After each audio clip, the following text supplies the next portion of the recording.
Hello everyone, this is Teacher Juvie and I will be your guide for today's lesson. Our topic is about outcomes in a simple experiment expressed in words, symbols, tables, or graphs. Suppose we are going to conduct an experiment by spinning the color relay 24 times.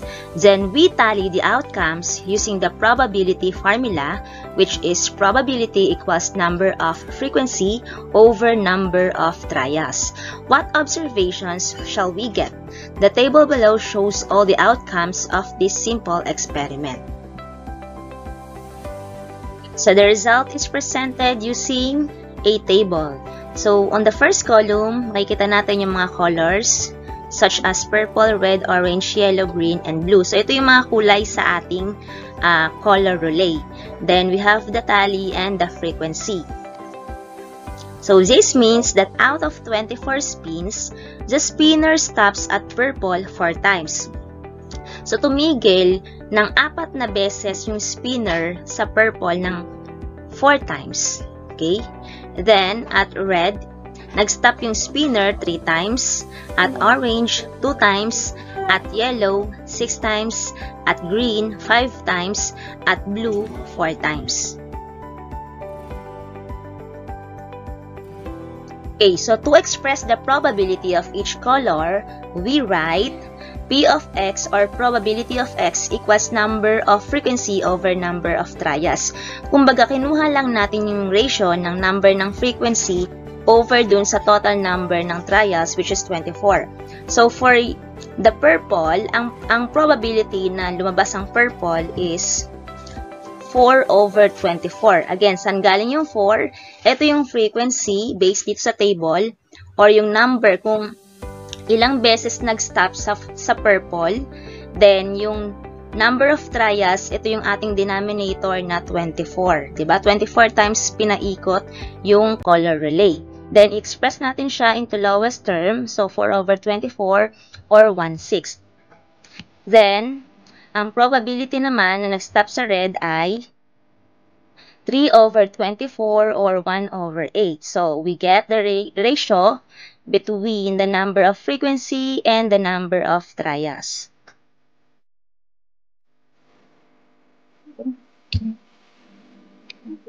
So, ang probability naman na nag-stop sa orange is 2 over 24 or 1 over 12. Then, the probability that the color relay stops at yellow is 6 over 24 or 1/4.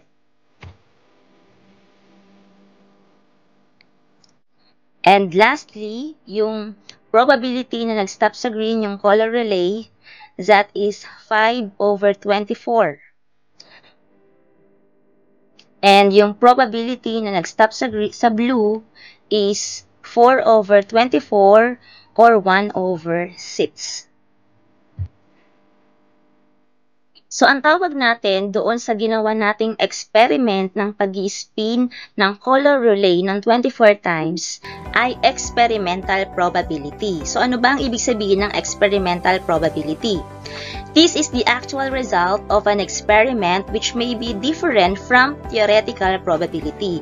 So, ito kasing experimental, talagang nag-experiment tayo at nakuha natin yung actual na resulta. Unlike doon sa theoretical probability, ito lang yung ating theory or ano ba yung ating conclusion, diba? So, malalaman ninyo mamaya kung ano ba ang pagkakaiba ng experimental probability at theoretical probability. Okay, so let's discuss sample space.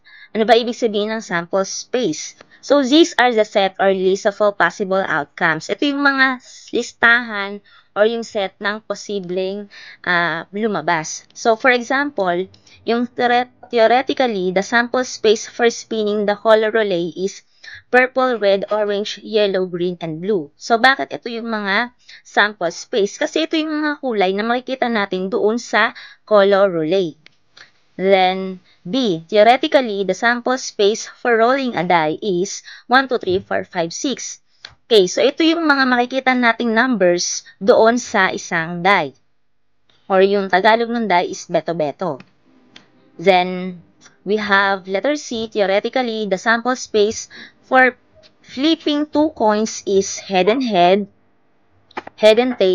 tail and head, tail and tail. So, dahil dalawa yung ating finlip na coins, therefore, meron tayong mabubuong combination doon, di ba? So, pwedeng lumabas yung head and head, pwede ring lumabas yung head and tail, pwede rin yung tail and head, and tail and tail. So, ito yung mga sample space. So, to explain the expression from our color relay, since we spin it 24 times, we have yung probability ng purple is 4 over 24 or 1 over 6. So, we say there are 4 purples, 24 is the sample space. So, yung magiging sample space natin dito is kung ilang beses nating in-spin yung wheel. Okay, so yung probability naman na yellow is 6 over 24 or 1 over 4. So, we say that there are 6 yellows. 24 is also the sample space. Outcomes in a simple experiment can also be presented in tables or graphs. So, kaya nga important or mahalaga na marunong kayong mag-create ng table and mag-construct ng graph. So, for example, the outcomes in spinning the color relay 24 times is expressed in table and in graph shown below.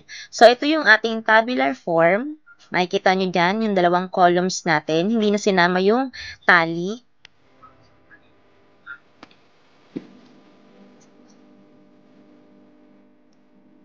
Then, ganito naman natin i-present ang outcomes in graph form. So, what is theoretical probability? When someone is asked about the probability of landing on a red, you would probably answer that the chance is 1 over 6 or approximately 0.1667 or 17%. Imagine that you spin the relay 24 times. How many times would you expect to land it on a red? You might say 17% of the time. So, yung theoretical probability ng pag-spin natin ng color relay na makakuha tayo or mag-stop siya sa red is 1 over 6. Bakit 1 over 6? Kasi sa color relay natin, ilan ba yung red na nakikita natin, diba? So, isa lang. Then, ilan lahat yung mga kulay.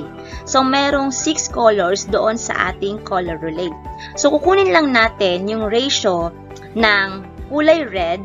So, kung ilang red yung nakikita natin sa color relay, isa lang. Then, out of the total number of colors na nandoon sa color relay. So, therefore, may chance na lumabas or mag-land sa red ng 17% or 1 over 6.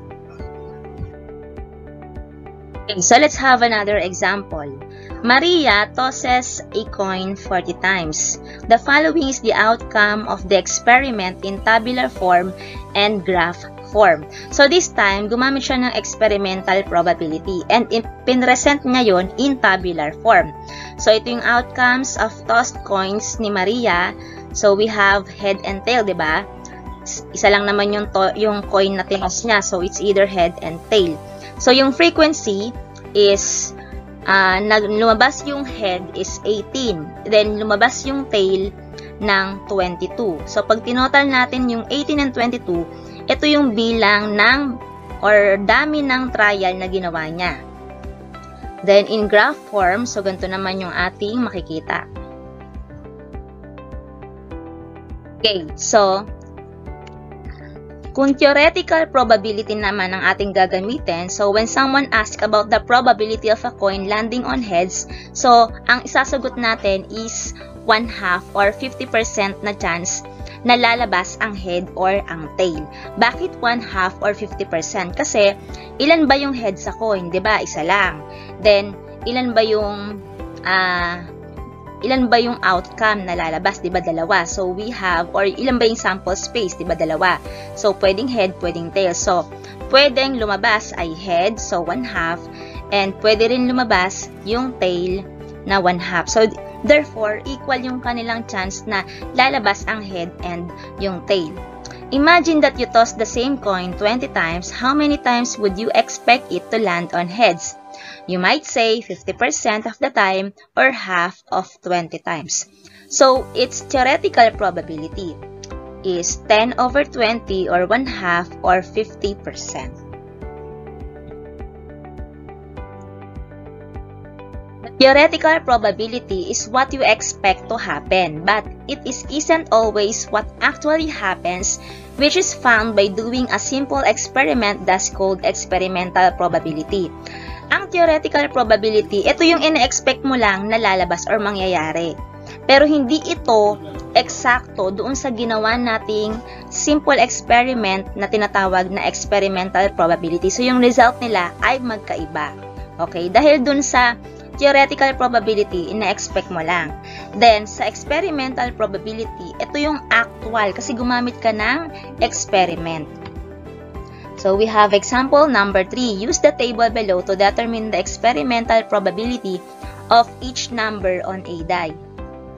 So, we have yung outcomes, di ba, yung mga numbers dun sa die na 1, 2, 3, 4, 5, 6. Then, yung frequency is lumabas yung 1 ng 15 times. Then, yung outcome na 2 is 20 times.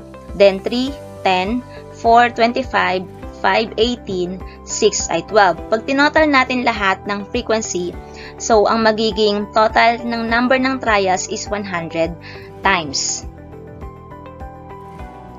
Okay, so since experimental probability ito, so actual yung resulta na ating makukuha.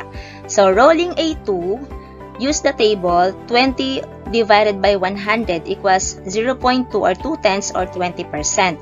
So, yung probability or experimental probability na lumabas ay 2 is 20 over 100.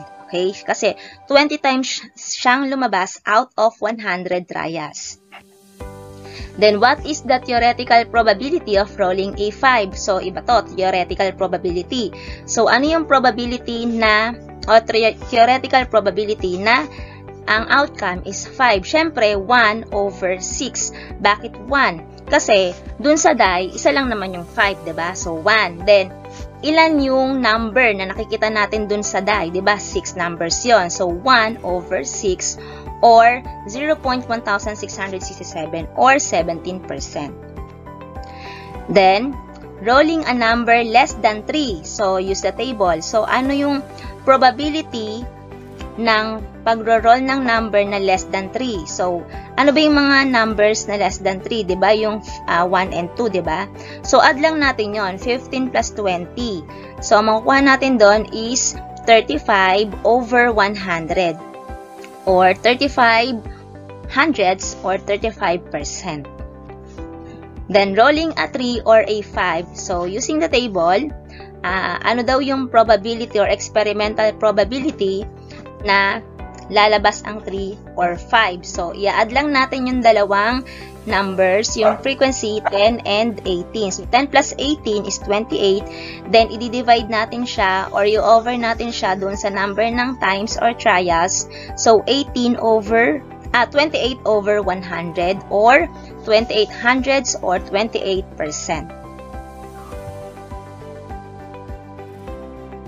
An event that cannot possibly happen has a probability of 0 or impossible to happen.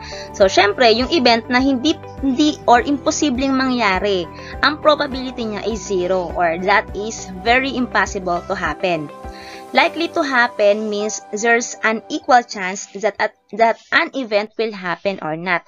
So, yung likely to happen, so ito yung may event na pwedeng mangyari or pwede ring hindi.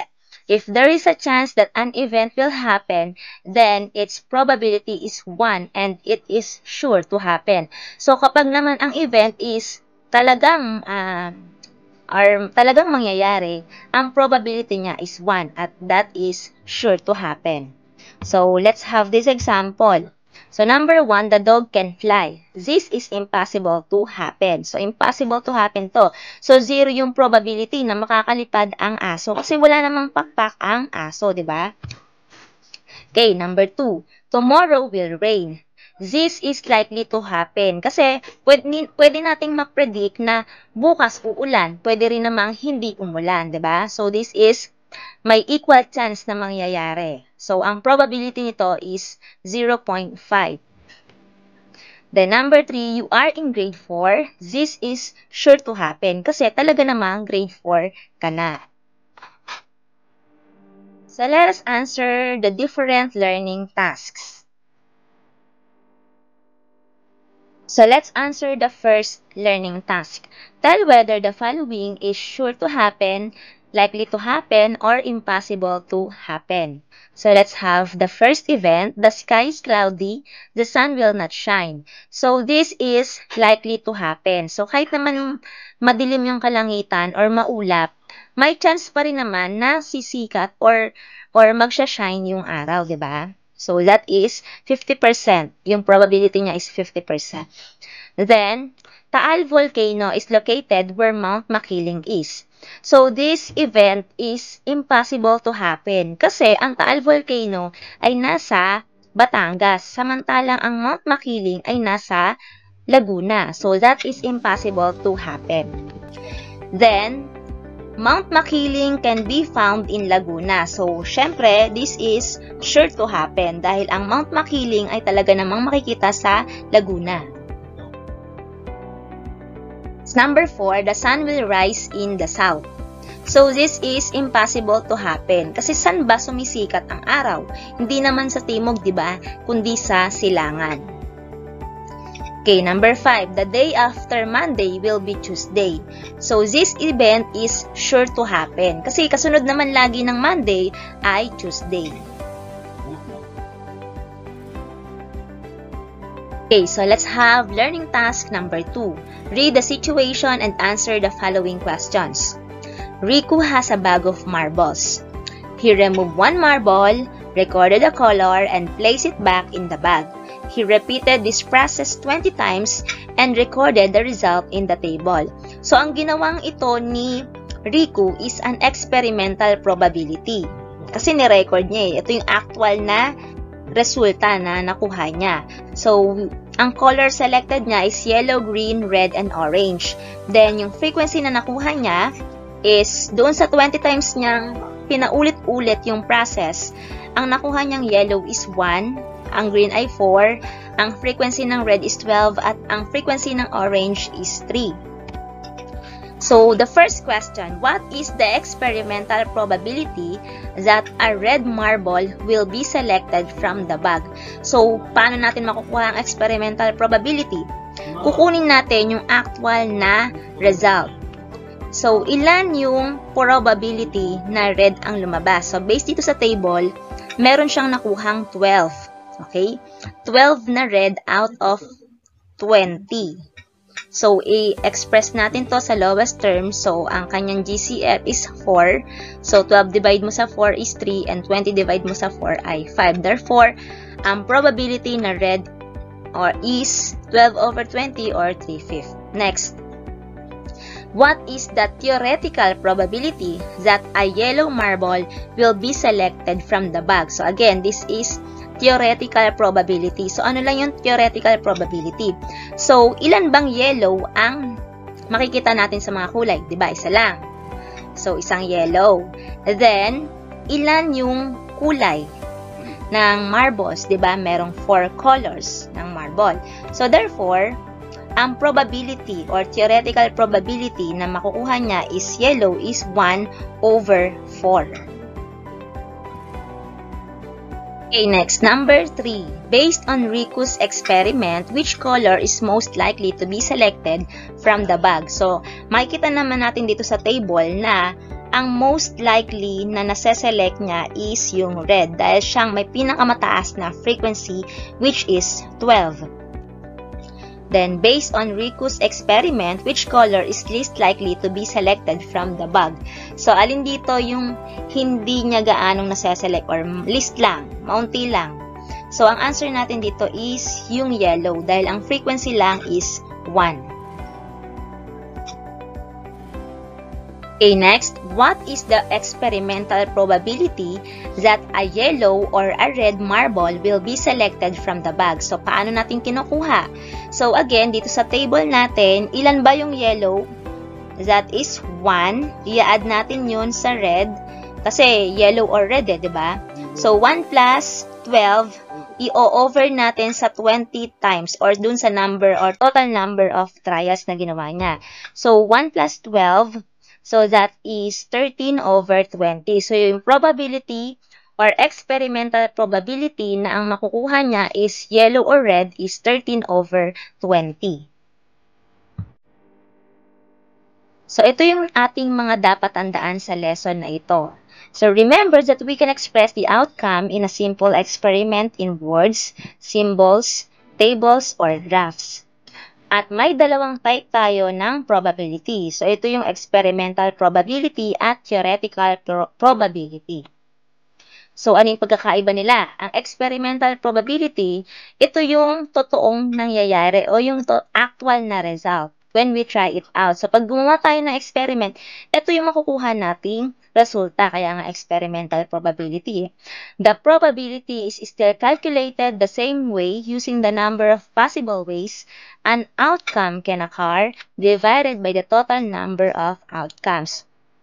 So, makukuha natin yung experimental probability kung kukunin natin yung ratio ng possible or ng number ng possible ways na lalabas yung isang outcome at i-over natin yan or i-divide natin yan sa total number of outcomes or total number of trials.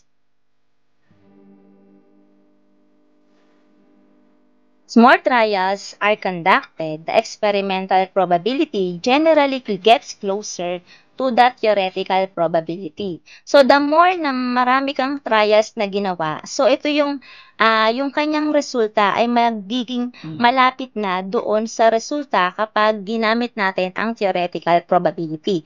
So, ano naman yung theoretical probability? Ito yung ine-expect mo lang na mangyayari. Okay?